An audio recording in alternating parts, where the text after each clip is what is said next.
Good evening, everyone. Welcome to Hungry Talks presents Pitch Night.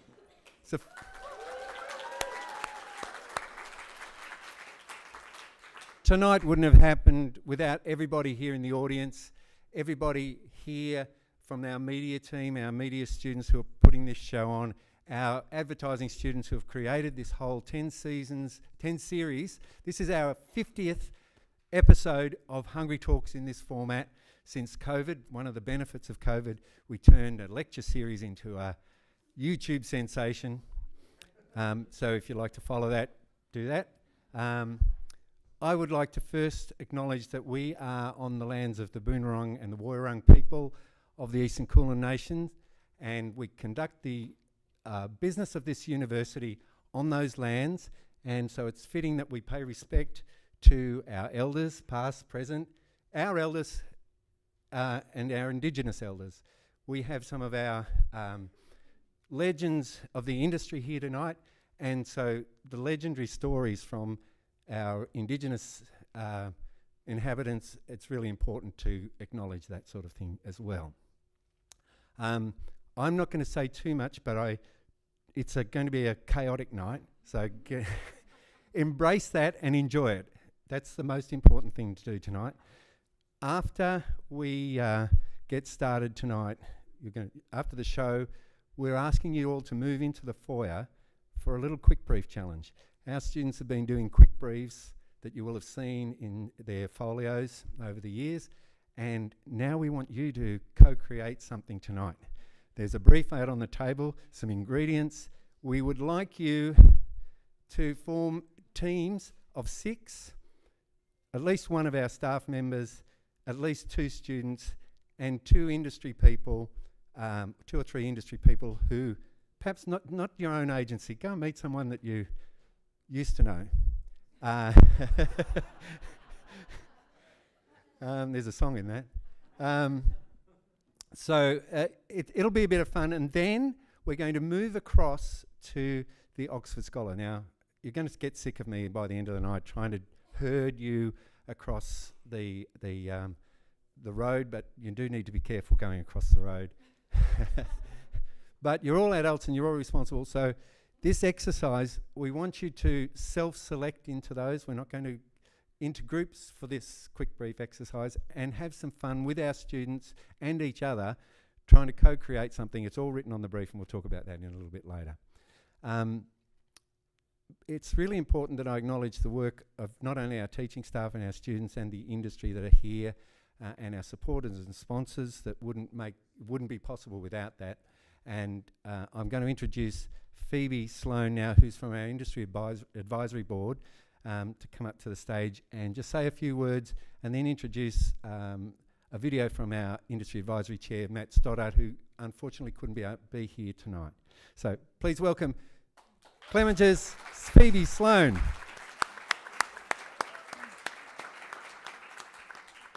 Hi everyone.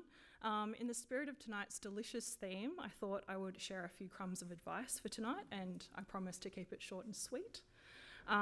Firstly, the head chefs in this room started off as dishies. Just like you, they've been here in your shoes and they've had very little to no fucking idea where to begin or what to do with their careers. So they don't bite, but they will bite on your great ideas and storytelling. Secondly, the creative tasting goes both ways. Tonight is a value exchange. Just as much as you're here to learn from us industry folk, we're also here to learn from you too. We are interested in how you see the world, the ways you absorb and respond to culture, how you solve problems, and we encourage you to speak your truth, share your perspective, and stand by your opinions, because it will just be the beginning. Listen to the critics. Embrace the feedback. Feedback is a good thing. It makes you and your work better. Have an open mind, listen, take it in, and also be prepared to receive different takes on your work too. Then after tonight, you can filter and choose where to apply and refine. And remember, as a cohort, your special sauce is definitely your resilience. You were in the middle of high school during the pandemic, and you worked through many challenges and mystery boxes along the way that you've just taken in your stride. This will only put you in good stead for a career in advertising. Agency leaders, please remember and value this tonight. And lastly, don't forget to taste your dish. You will get swept up in this wonderful vortex, and before you know it, it will all be over. So remember, amongst it all, to take a beat, soak up the energy, and give yourself a pat on the back. You deserve it. Congratulations on 3 years of really hard work, and I can't wait to see the magic you've all cooked up tonight. Thank you.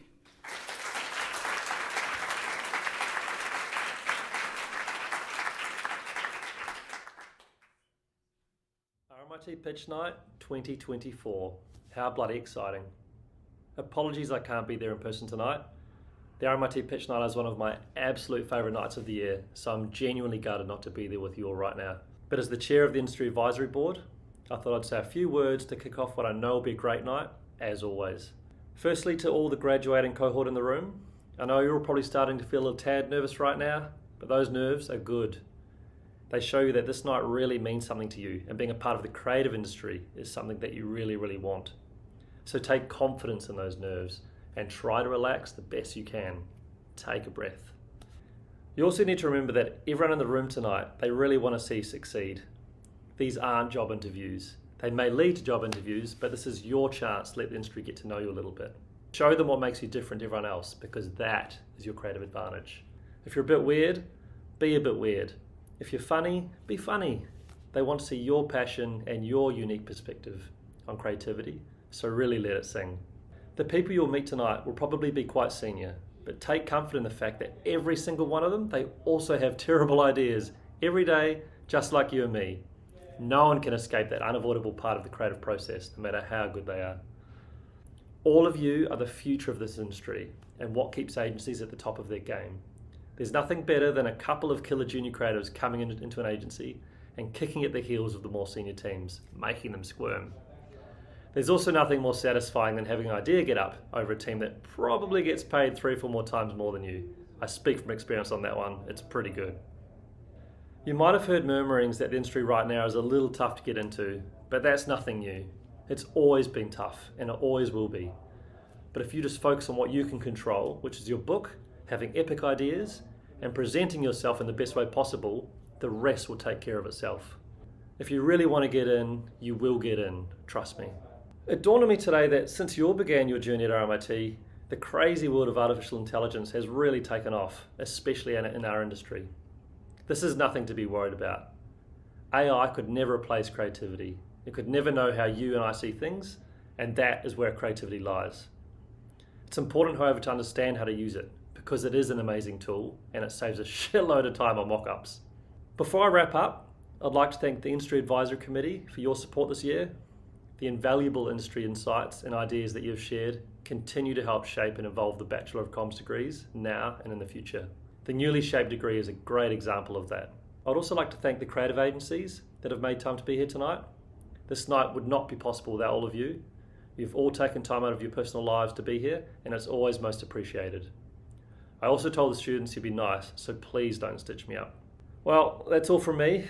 I hope you all have a wonderful night, and congratulations again to the graduating class of 2024. Good evening, everyone. Are you ready for our season finale? Tonight, Hungry Talks presents RMIT Advertising Pitch Night and the class of 2024. We've cooked up some delicious surprises for you and an evening that will amaze and inspire. Are you curious? We know you are. Then please put your hands together to welcome your hosts to the stage, Jake Braybrook and Ziwei Low.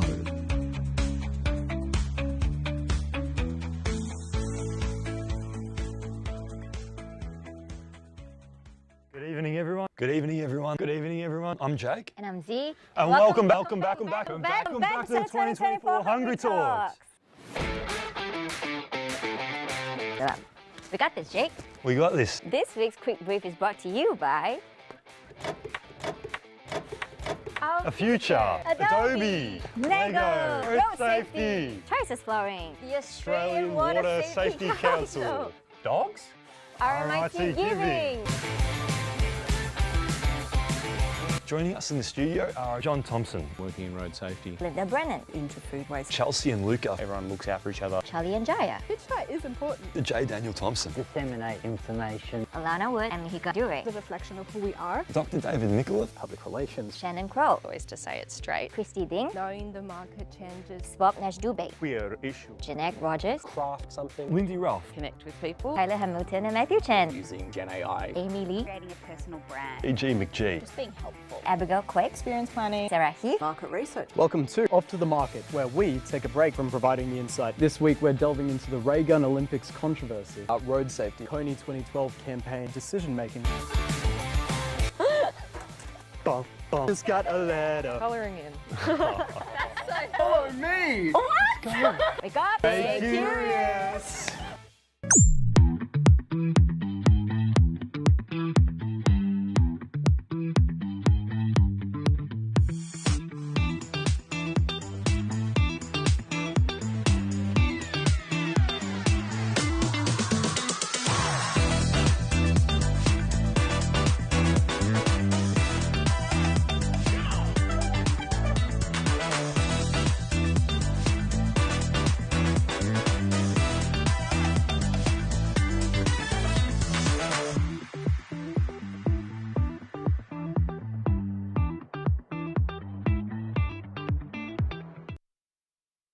I'm Jake. And I'm Z. And welcome back to Hungry Talks.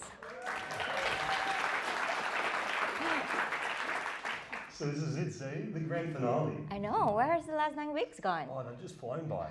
We've covered everything from social marketing to ethical communications, even impactful storytelling. Yep, we've also explored creativity across cultures, the impact of AI, and the power of connections. You know, it's been quite the journey, gaining perspectives along the way. Oh, it definitely has. And that brings us all to today. The recipe for success. Yes, today we'll be sharing the essential ingredients from some of the biggest names in the industry. First up, we have Russel Howcroft. Oh, Russel. Known for his strategic mind and passion for the industry, Russel had an unexpected job interview to become a junior intern here at Hungry Talks. So let's check out what Russel has handled his surprise role. Russel Howcroft for an internship position. Although I'm not sure that he got the message that that's what it's for. We just said it was an interview, so we'll see how it goes. Here's the deal, Russell. It says right here on your resume that you have a Bachelor of Business. In all honesty, how important is a university education to working in advertising right now? Good question. A university education is going to be good for you in that you do just learn how to learn. I think as long as you've got a curious mind and you sort of dive into your studies with that mindset, then good. But you know what? I don't know that it's got to be a pure marketing or business degree. I just think maybe any old degree. Arts degrees, I think, are completely undersold. Yeah, having said that, if someone offers you a job when you're 17 years of age at an advertising agency, go and do it, right? And then do the university stuff part-time if you need to. You may find that you don't need to. My work on this show has often focused around misinformation. How worried are you that advertising will be used to spread misinformation in the future? Advertising isn't allowed to spread misinformation. It's illegal. Of course, it's easier and easier to do. Maybe what needs to happen in the future is not a slap across the face, but a dirty, great big fine, a massive fine, millions of dollars if you embark on false, deceptive and misleading conduct. You often talk about declining investment in advertising. Yeah. Do you see large budget, long-term campaigns becoming popular again in the near future? Well, I hope so. Yeah. Yeah. There is something going on which is potentially good news for the big, substantial brands, right? If you look at the work that Telstra's doing, for example, right now, that is, in a way, very old-fashioned. It's old-fashioned in that it's long form. The budget would be at least $1 million, I would imagine. Again, that's quite unusual these days. What happens as a result is that other big brands think, geez, maybe I should do that as well. Because if Telstra's doing it, and they can see the reward, because Telstra will get rewarded for that sort of advertising. They absolutely will. My beef that I have with advertisers and their budgets is that they're always trying to find a way to spend less money. In the end, the budgets just shrink to, in effect, nothing. And guess what happens? Nothing. And then they say, hang on, advertising doesn't work. I just hope that there's going to be a reassessment of what big brand storytelling can do for brands. If you could run any campaign for any product or service with carte blanche, what would it be? Right now, I'd like to invent a campaign around social media. So there's a lot of conversation now around social media and what to do, in particular with teenagers. But frankly, it's not just about teenagers; it's all of us. We're all addicted.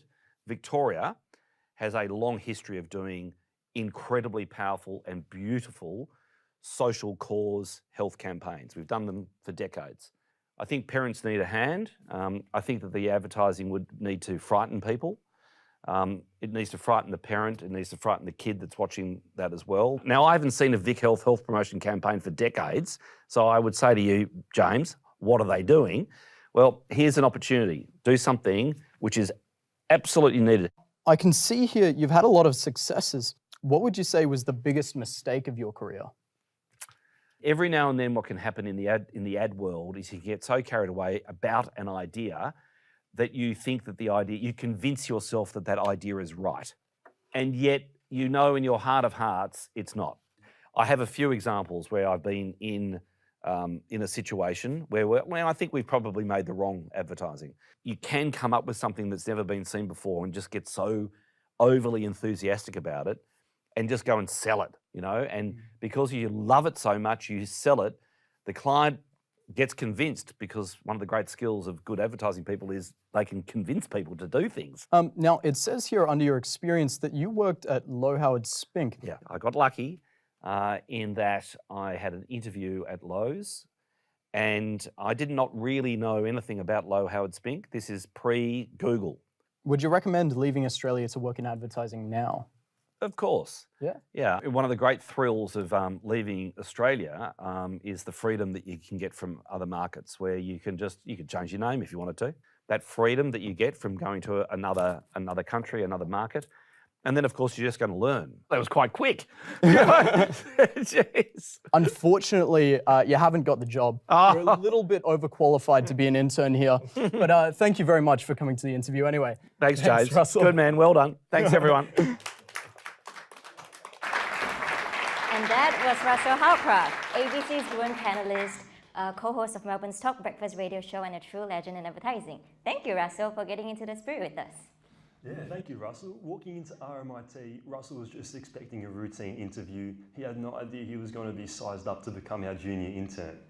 If you want to see his full responses and the full interview, you can check that out on our YouTube channel. And next, we've got something really special, a video recorded from Dr. Bob Isherwood. Bob Isherwood's just been inducted into the Creative Hall of Fame, and he's a big inspiration for you, right, See? Yeah, so when John, our tutor, first mentioned Dr. Bob Isherwood to us, I got curious and did a bit of a friendly stalking. So I found his website and ended up just spending hours reading through his writing pieces. His writing pieces felt so genuine and authentic, and I was so fascinated by it. Despite being a former creative role director of Saatchi & Saatchi and mentoring icons like David Droga, he still remains so true and creative to himself. And right now, he's currently sailing on his 27-foot boat around the world while painting. Like, how cool is that? Yeah, it sounds very cool, and I think it's clear how much you admire him. So let's check out what he has to say. Hi everyone, and thank you, Hungry Talks team, for giving me these questions. Ironically, I tried to answer this question in the very last talk I gave at RMIT University to a group similar to this. The answer I gave was what I called originality, relevance, and emotional connection. And the way I attempted to deliver this message was not just in a straightforward talk, but to create an experience. But when it came to relevance, I wanted people to really feel relevance, or more importantly, irrelevance, because that's what most of our advertising is. And so the way I did that was to deliver a talk for 15 minutes on nanotechnology. And that, of course, wasn't why people had come, or what they'd come to hear me say, and they felt very uncomfortable because they didn't know where this was coming from. They actually wanted to leave the room, but they couldn't leave the room because I had the doors guarded and locked. And the headline that appeared all over the internet was, Dr. Bob baffles Adland. The thing is, I still believe in those three things: originality,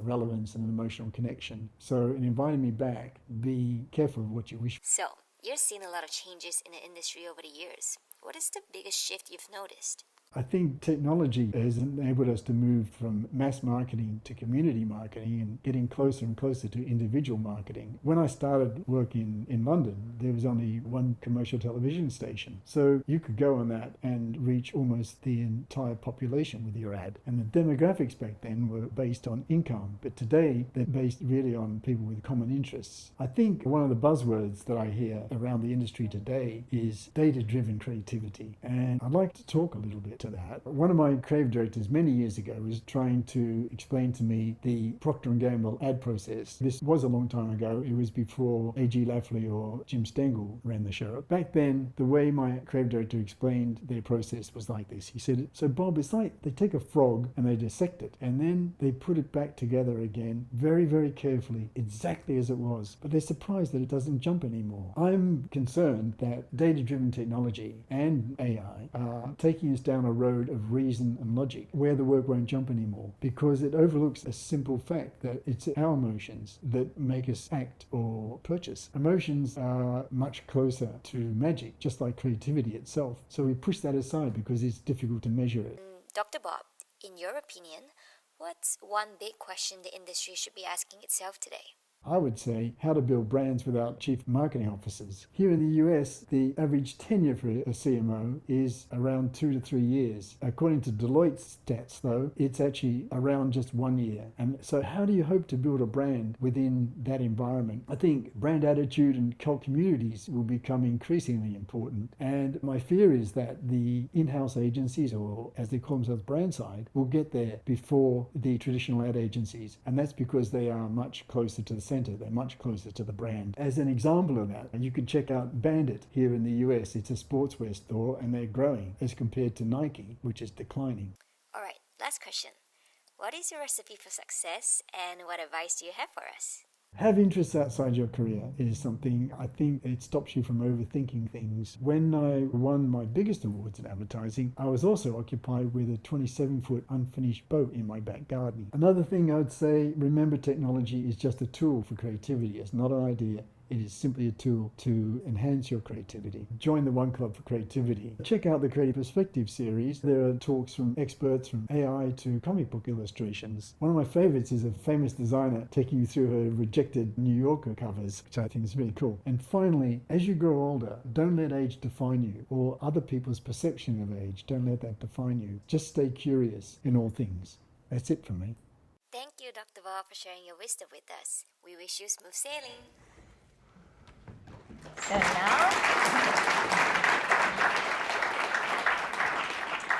now we're excited to welcome two incredible guests. First up, Kimberlee Wells, CEO of TBWA Melbourne and Adelaide and Global Practice Lead and sustained by TBWA. Named 5th on Media Week's 2023 Creative Agency 50 Power List, Kimberlee has been a true force for social impact through creativity. And Esther Clerehan, Australia's top creative talent specialist and recent Lifetime Achievement Award winner from B&T Women in Media. Welcome to the show. Yep. Thank you. It's been such an honor to have the both of you here. We want to start by saying a big thank you for TBWA for being the platinum sponsor. We really appreciate it. So there's so much we want to learn from you, but so little time, so let's dive right in. Right, so first question for Kimberlee. Dr. Bob mentioned his concern about data-driven creativity and AI taking us down a road of reason and logic, where the world doesn't jump anymore. How do you balance this increasing reliance on data and AI with maintaining creativity and emotional resonance at TBWA? So TBWA works with a philosophy of disruption, where we're looking for what are conventions that exist across the categories and then how do we push through them. And I think irrespective of whether you're talking to small format and digital campaign requirements or big blue sky thinking, you're still looking for where the status quo exists and how you can push against it. So Dr. Bob also talked about in-house agencies potentially outpacing traditional agencies because they are closer to the brand when it comes to building brand communities. So how do you balance this? How, from your perspective, how do you continue to provide, how does traditional ad agencies continue to provide value in this shifting environment? So, a lot of the work that we do is to find where the opportunities are for brands to show up in culture. And I think when you are an agency, particularly for the multinationals that are in the room, we have access to a huge array of different tools. We're looking at global trends that are happening all over the world. And so that gives us the opportunity to have a different lens and a broader lens across where the opportunities might be for clients.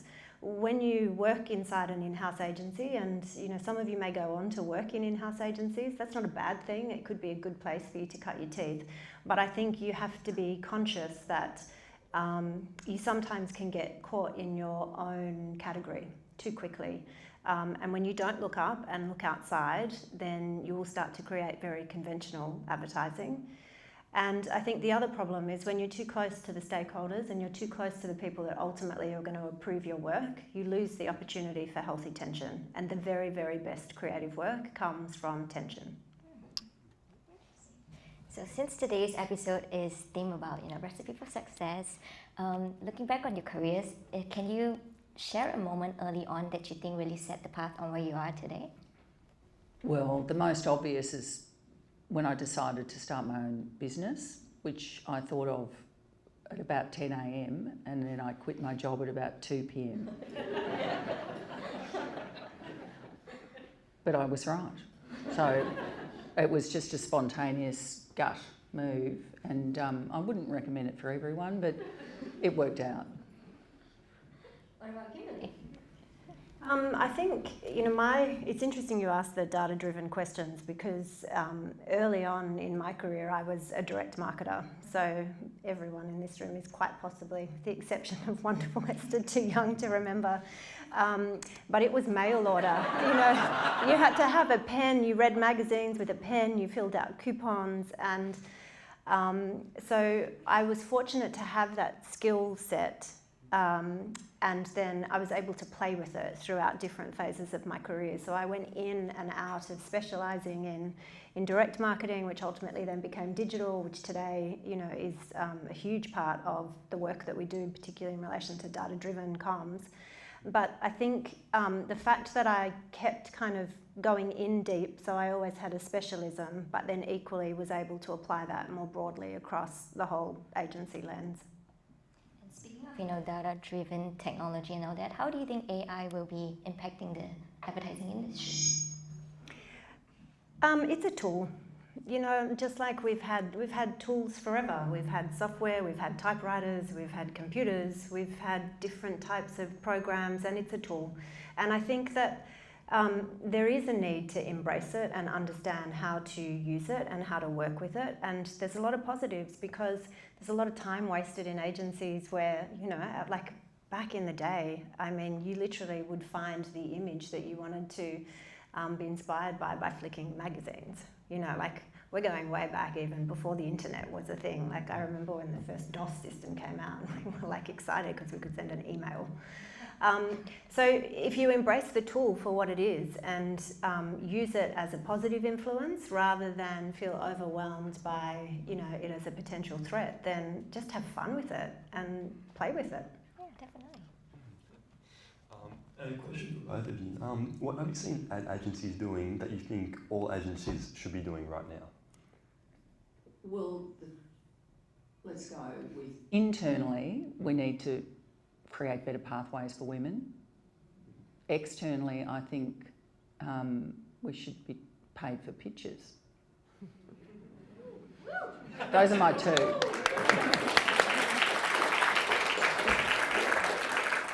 I completely agree with both of them. Thank you. We have to value our craft. We have to value our craft much better than what the industry is. And I think it's not that easy because we're up against procurement officers and there's a lot of challenges around that. But we have to value our talent, and then we have to value our work. And as an industry, we have to come together around those two things. And I think the more that we can join up with one another to continue to put forward the argument for creativity, and importantly, what creativity delivers in terms of growth and impact to the brands that we work with, then the stronger the industry will always be. And what's your recipe for success? So what advice do you have for us up-and-coming creatives or anyone in the ad industry? My answers are shorter than Kimberlee's, and I think I got them in advance, so I just distilled them, and she's just owning it. Because my answer, I'm just riffing now to make it sound like I know what I'm talking about, but it's gut. It's gut. It's always gut. Like even going back to that decision to quit my job, it was gut. And I think that listening to your gut, and Russell referred to it before when he went off selling work that he didn't believe in accidentally because he got so, carried away by it. His gut knew. That's what he was saying. So I think always listen to your gut, whether it's making decisions about your career or the work that you do. I could spend an hour talking about this, but I'm not going to. I was just going to say your gut. No, I'm just being too short. So the first thing I would say is hang on. Like just hang on, and don't be in too much of a hurry, because it's an industry that pays such incredible rewards. I mean, I feel just so grateful for such an interesting career that I've had the benefit of having, and that's from meeting wonderful people, being able to work in different places, and across a whole range of different brands. So the first thing is hang on. The second thing is love the work, irrespective of where you might work in the business, because it has to be the reason that you are choosing this industry. And so if you get in and you're in business management, or you're in planning, or you're in creative, or you're in production, or you're in finance, you still have to love the work. And when you do that, then you flip the way that you arrive at work, because you're excited to see what is being created and you feel a part of it. And there is nothing more energizing than when your team comes together to make something that first of all never existed before someone put it down on a blank page, and second of all that none of you thought you could deliver. Like when you capture that magic, it's palpable, it's incredible. So seek that, and you'll find it when you really invest in the work. Last question. So what do you do to stay inspired and stay creative? Is there anything you do to...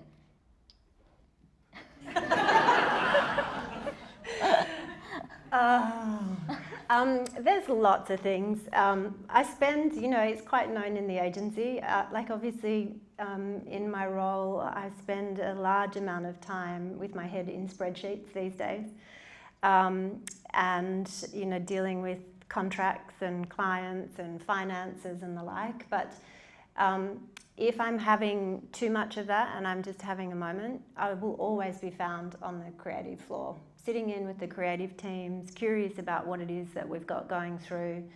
I read a lot, I listen to a lot of podcasts, and I just spend time with interesting people and listen, take the time to really listen. But I think from a behaviour perspective, I know certainly from TBWA, one of the things that we really value is curiosity. You've heard it tonight from almost all of us. And so curiosity, it has to be a practice. Just being a curious person isn't enough. You have to prove that you're curious by surfacing different points of view and making sure that you are actually exercising that muscle. Because when you do that, then you will always be inspired. You'll find something. Thank you so much, Kimberlee and Esther. Esther didn't answer the question. I took too long. No, I have nothing to add. I was going to say, I think it is good to, everything you said, but also having a life outside of advertising is really important for that inspiration. The people I know who really maintain that enjoyment for the work and staying curious are interested in the arts, are interested in, life outside. They go rock climbing, not me, but others. See, I knew it. Rock climbing or, going to theatre, whatever. I just think we sometimes get in our bubble. It's good to travel and it's good to sort of live a life outside of ads, because all that informs what you do. Thank you. There's one more thing I want to add to the graduates in the room. Remember, when you go into an agency, you have one thing on your side that most of the other people in the agency won't have, and that is your youth. And I think sometimes the pecking order inside agencies can get lost on young people, and you can feel maybe like you don't have the confidence to step forward. But you have so much to teach us, because you are growing up through a digital era that we didn't have to teach you, and just like own that. Just make sure you own your voice, okay? Congratulations. Thank you so much, Kimberlee and Esther. Thank you so much for coming on here. Thank you so much, Kimberlee and Esther, for sharing your experiences and your ideas with us. And now, the moment you've all been waiting for. Who's going to be the 2024 Scam Champ? For the past 9 weeks, Hungry Talks has challenged students and their creativity through our quick briefs. And we received so many great submissions. Thank you to everyone who participated. And since we're students ourselves, we thought it would be only fitting to get our junior intern to read out the nominations. Russel, the honour is yours. Okay, right. The nominations are Priscilla Cooper. Well done, Priscilla. Lara Robertson. Robbo, good on you. And Annabelle Lewin. The winner is...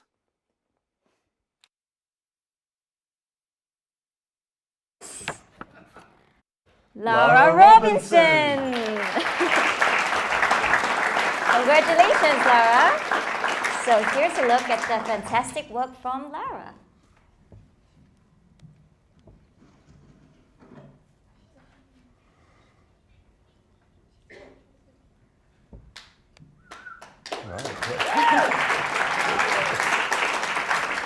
You've done an incredible job. Hey Z, are you sure we don't have any more quick briefs? I'm pretty sure, it's our final episode. But, should we have a look? I think we should have a look and see. Just in case.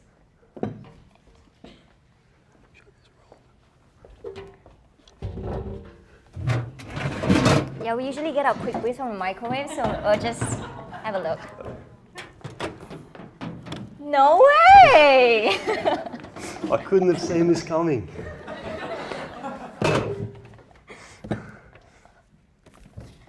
So, Hungry Talks has one last surprise for all of you. Before we head over to the Oxford Scholar for some post-show Hungry Talks at Pitch Night, we've prepared a fun icebreaker quick brief for everyone here today. So, so that's right, we'll all be split into teams of 5 or 6 later, and the quick brief is to create a signature cocktail together.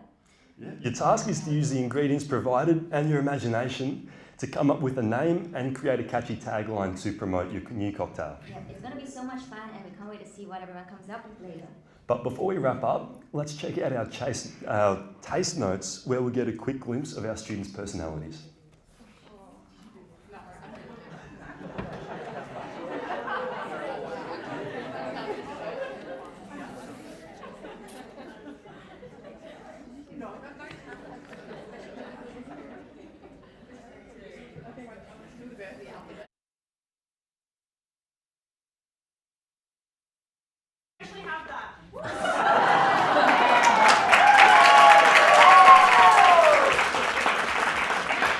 And just like that, we're reaching the end of our final episode. We want to give a massive thank you to the entire Hungry Talks team, Johanna, Finn, Rory, James, Lula and Celine. Can you guys please make your way up to the stage? And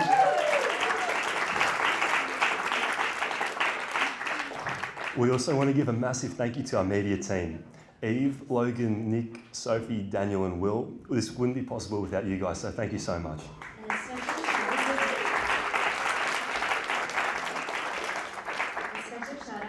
Magician Luke for all his technical wizardry, and John for being the best tutor and mentor we can all ask for. You're the best!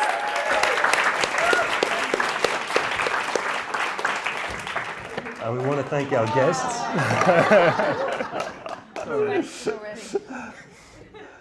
We want to thank our amazing guests for sharing their wisdom, and everyone watching, whether it was online or as part of our live studio audience. Thank you for being a part of Hungry Talks. We hope you've enjoyed watching as much as we enjoyed making it. We hope our series has inspired you to do great and creative work no matter where you end up, and I'm sure we'll all be co-workers at some point anyway. So everyone here tonight, it's a privilege to spend RMIT's 2024 Pitch Night with all of you. Thank you for coming.